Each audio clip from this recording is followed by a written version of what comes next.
एक छोटी सी कहानी है, जिन्होंने कहानी लिखी है वो कहते हैं कि शाम का टाइम था, मैं अपने घर जा रहा था। रास्ते में एक बिजली का खंभा था, उस पर एक कागज़ चिपका हुआ दिखाई पड़ा।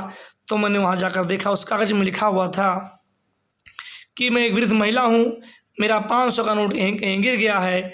अगर आपको मिले तो मेरे इस पते पे सामने वाली गली में जो लास्ट में मकान है, मैं उसी में रहती हूँ, लाकर मुझे दे जाना।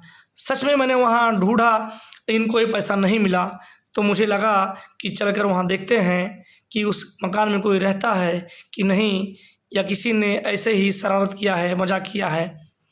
मैंने वहाँ जाकर देखा और दरवाज़ा खखड़ाया तो अंदर से एक बूढ़ी माँ, जो कि काफ़ी वृद्ध थी, वो डंडे के सहारे निकली और मुझसे उन्होंने कहा कि बेटा आपको क्या चाहिए। तो मैंने कहा माता जी मुझे कुछ चाहिए नहीं, मैंने आपका 500 का नोट पाया है और वही देने के लिए आपको मैं आया हूँ।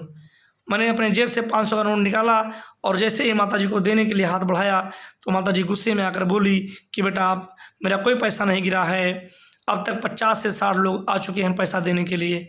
तब मैंने कहा माता जी मैंने सच में वहाँ पैसा पाया है।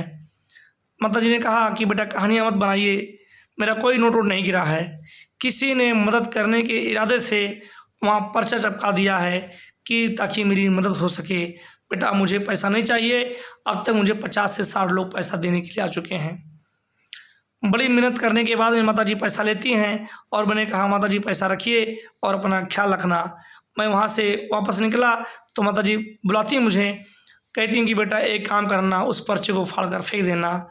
मैं वापस खंबे के पास गया, जैसे वो पर्चा फाड़ने के लिए आगे बढ़ा तो मेरे अंदर से एक आवाज़ आई और उन्होंने कहा कि अब तक माता जी ने सभी लोगों से पर्चा फाड़ने के लिए कहा, लेकिन ये पर्चा किसी ने अब तक नहीं फाड़ा, तो मैं क्यों फाड़ूं।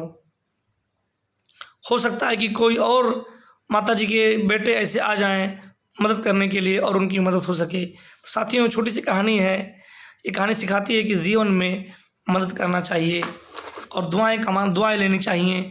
दुआएं कहीं ना कहीं काम आ जाती हैं, जीवन में एक दूसरे की मदद करना चाहिए।